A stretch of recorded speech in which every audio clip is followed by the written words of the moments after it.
है वापस कनेक्ट करना। क्या, कैसे करेंगे हम इसको? तो हमारा चैप्टर का नाम है सर्कुलर मोशन। तो देखो जरा, सर्कुलर मोशन होता कैसे? यदि कोई भी ऑब्जेक्ट किसी पॉइंट के अराउंड, किसी पॉइंट ओ के अराउंड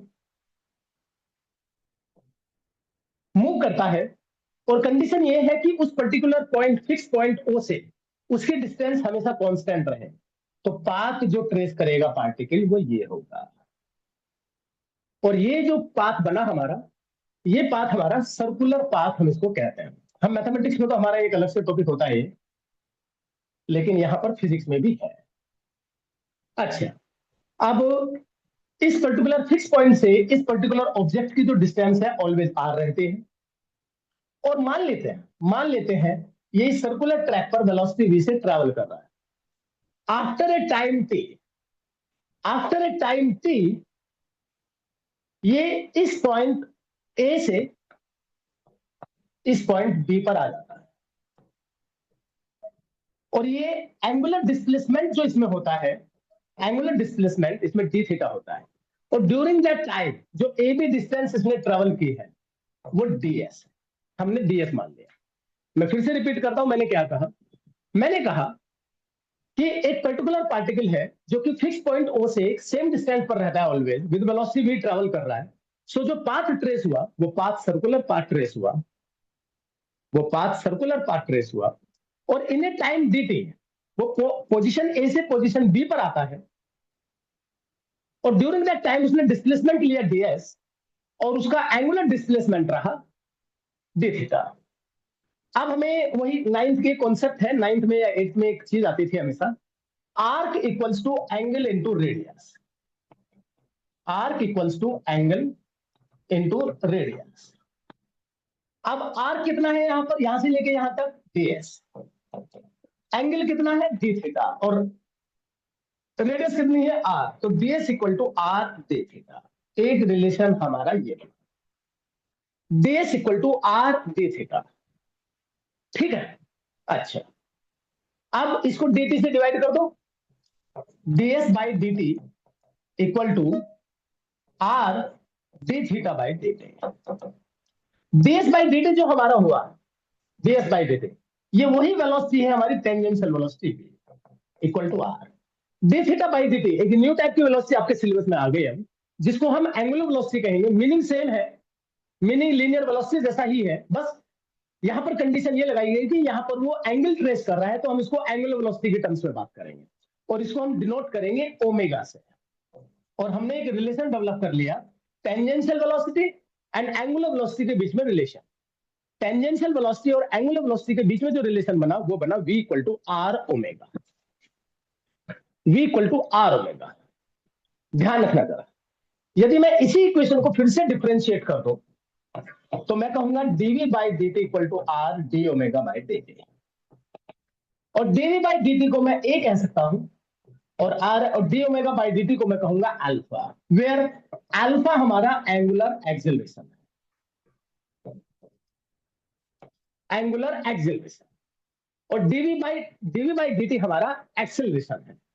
ठीक है ना, टेंजेंशियल एक्सेलरेशन में, इसको साफ साफ इसका नाम सुन लो आप, ज्यादा अच्छे तरीके से याद रखना, ये हमारा टेंजेंशियल एक्सेलरेशन ही है।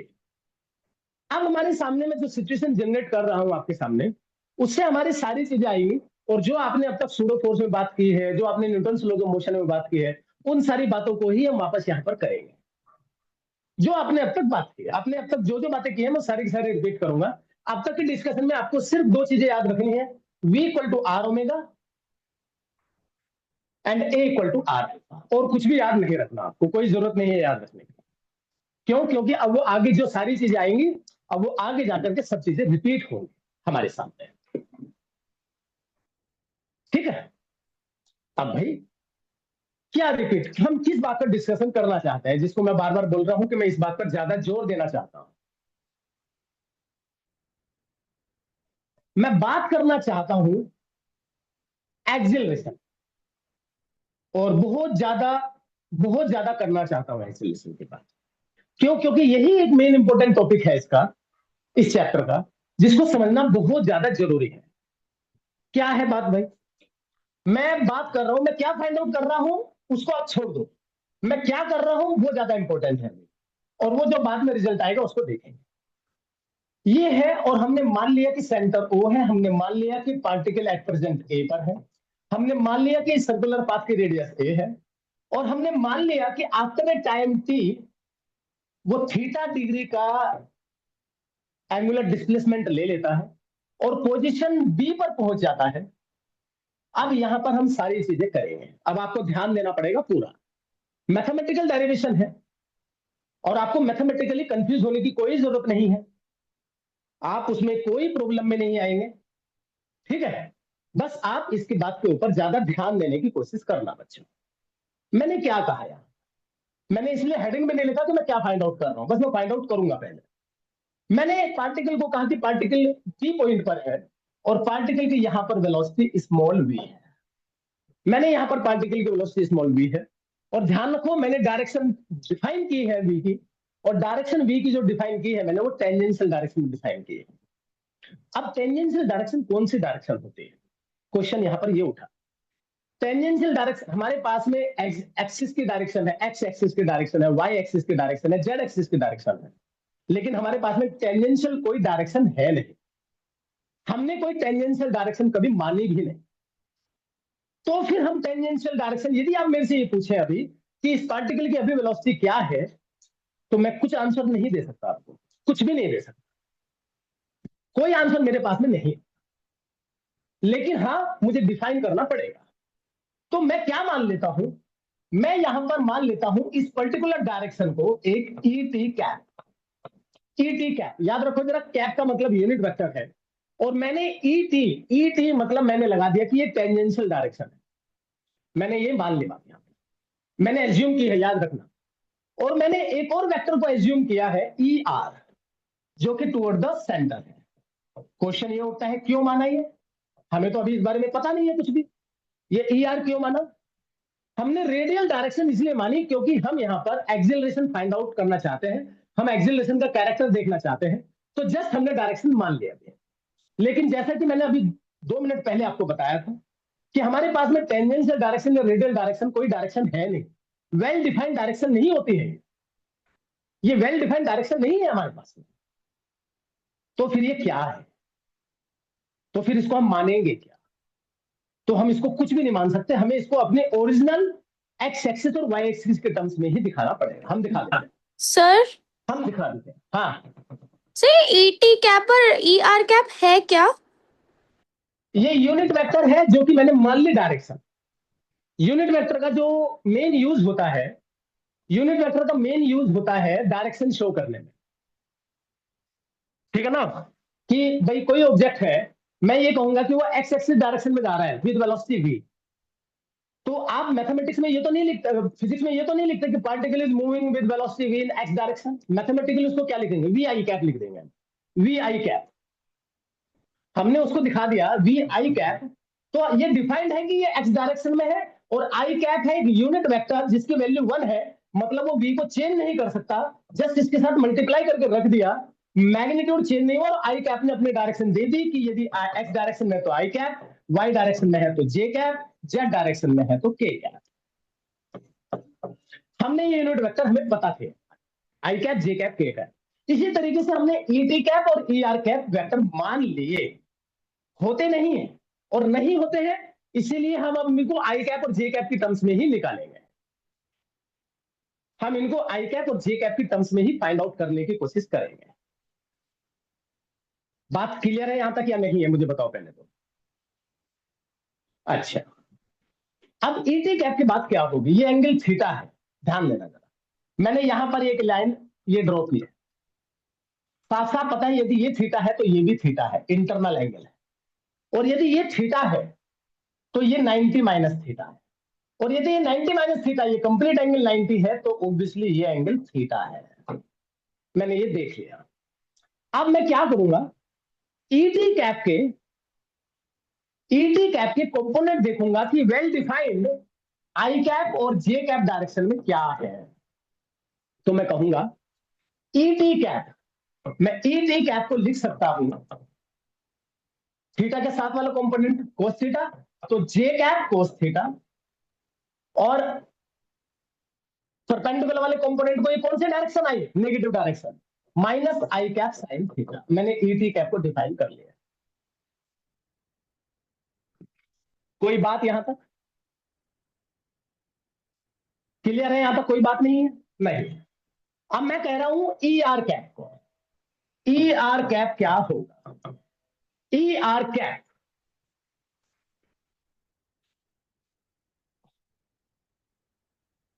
Students only for 1 minute please, 1 minute line पर है ना, मैं आता हूं।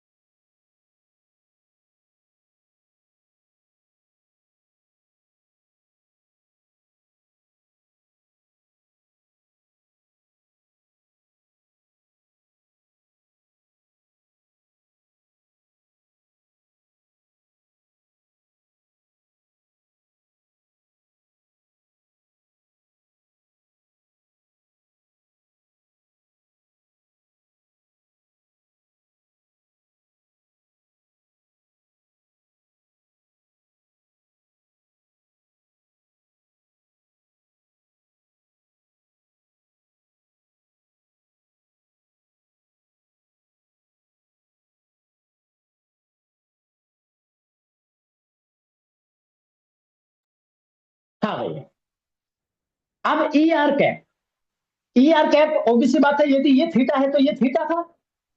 अब ई आर का ये कंपोनेंट क्या होगा, हॉरिजॉन्टल कंपोनेंट। ई आर कोस, ई आर का ये कंपोनेंट कोस थीटा किस डायरेक्शन में, माइनस में, तो minus i cap cos theta.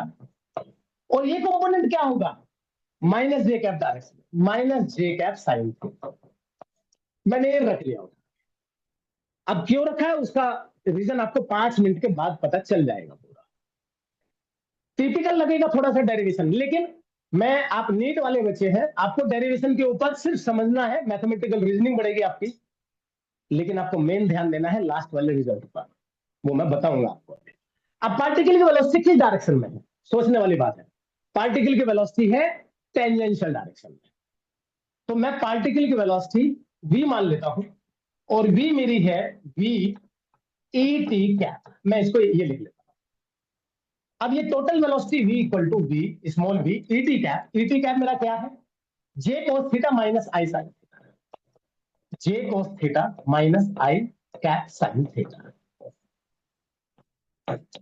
ये रहा मेरा। अब मुझे क्या फाइंड आउट करना था, मुझे फाइंड आउट करना था net acceleration, total acceleration of the object, और नेट वेलोसिटी v है।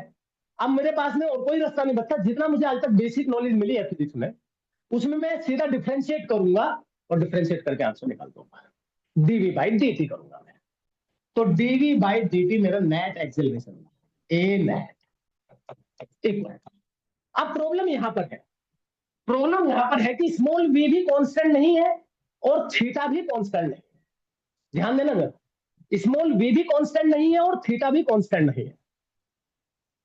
Small v tangential direction particle की वेलोसिटी है, क्या पता वो भी वेरी कर रही हो, और थीटा तो साफ साफ दिखाई दे रहा है, थीटा तो चेंज होगा ही विद रेस्पेक्ट टू टाइम।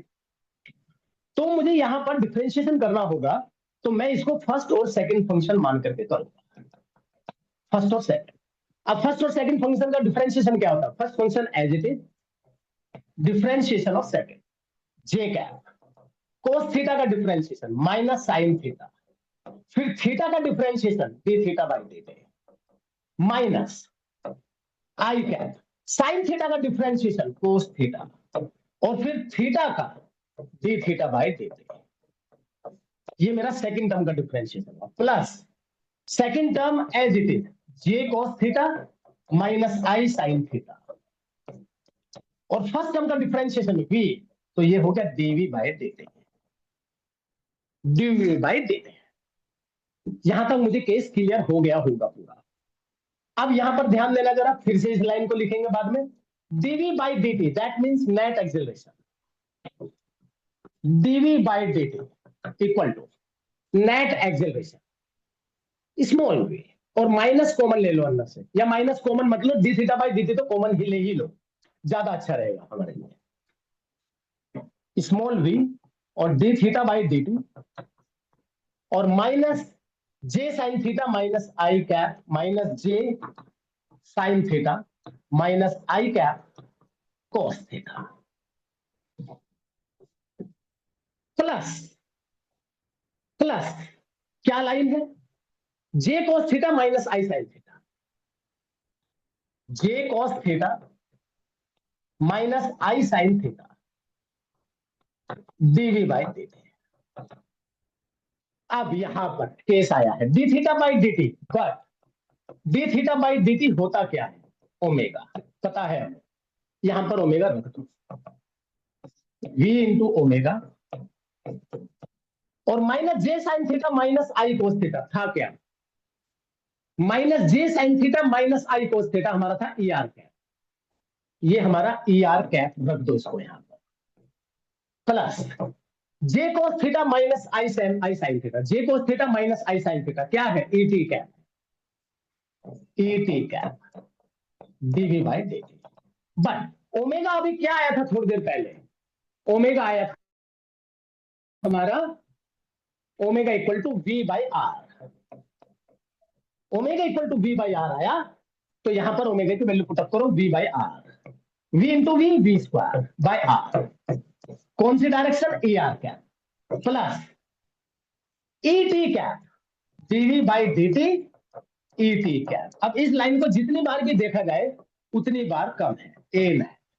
अब ध्यान देना, यहां पर ये इक्वेशन को डिराइव करके हमने एक चीज बहुत अच्छे से पता कर ली, पार्टिकल का ड्यूरिंग सर्कुलर मोशन पार्टिकल के पास दो टाइप के एक्सेलरेशन हो सकते हैं, एक हो सकता है वी स्क्वायर बाई आर और एक हो सकता है डीवी बाई डी टी, और दोनों की डायरेक्शन भी डिफाइंड है। यहां पर v square by r radial direction में है और radially inward direction toward the center हमने ई आर कैप से डिफाइन की थी, तो हमें ई आर कैप के बारे में आइडिया लग गया।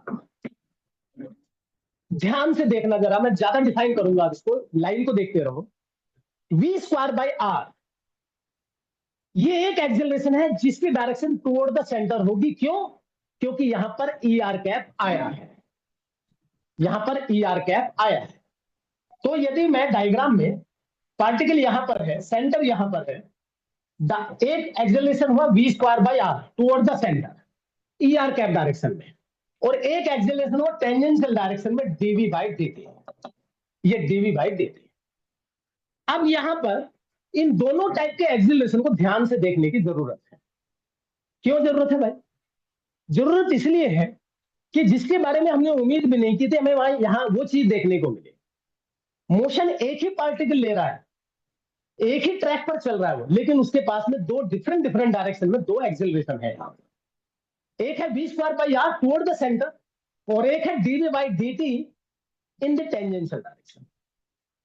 वी स्क्वायर बाई आर सिर्फ और सिर्फ डिपेंड करेगा वेलोसिटी और रेडियस के ऊपर, उसकी स्पीड और रेडियस के ऊपर। और ऑब्वियस बात है कोई भी पार्टिकल सर्कुलर पाथ पे चल रहा है तो उसके पास में स्पीड तो होगी ही होगी, तभी तो वो चल रहा है।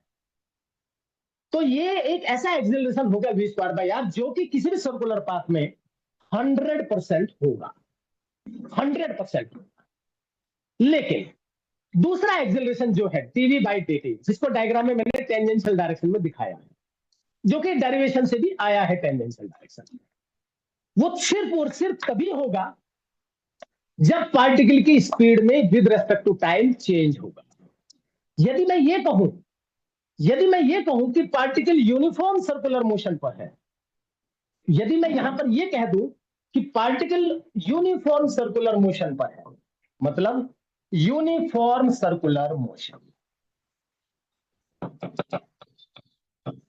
यूनिफॉर्म सर्कुलर मोशन, तो मैं पार्टिकल के पास में नेट एक्सेलरेशन सिर्फ एक ही कहूंगा और वो कहूंगा वी स्क्वायर बाई आर, और वो है e r cap direction toward the centre.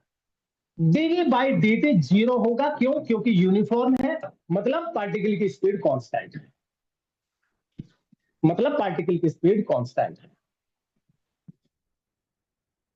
यदि मैं लेकिन ये कहूं non uniform circular motion, non uniform circular motion, non uniform circular motion. यदि मैं ये कहूं तो पार्टिकल के पास में ए नेट एक्सिलरेशन, दोनों टाइप के एक्सिलरेशन एग्जिस्ट करेंगे, और एक होगा टुवर्ड द सेंटर, एक होगा डायरेक्शन टेंजेंशियल डायरेक्शन। दोनों टाइप के एक्सिलरेशन होंगे। हमने इतनी पूरी कहानी मैंने आपको सिर्फ ये दो चीजें बताने के लिए किया था। मैंने पहले भी कहा था, आप आईआईटी के लिए नहीं जा रहे हो, आप मेडिकल के लिए जा रहे हो, आप पहली वाली सारी बातें भूल जाओ, सिर्फ इन दोनों चीजों को 5 मिनट तक देखते रहो अपने माइंड में, और हर चीज को अपने माइंड में लेके आओ। कितने एक्सिलरेशन होंगे, कब होंगे, क्यों होंगे, क्या क्या आएगा। क्यों होंगे का आंसर मैं ही दूंगा आपको, अभी वो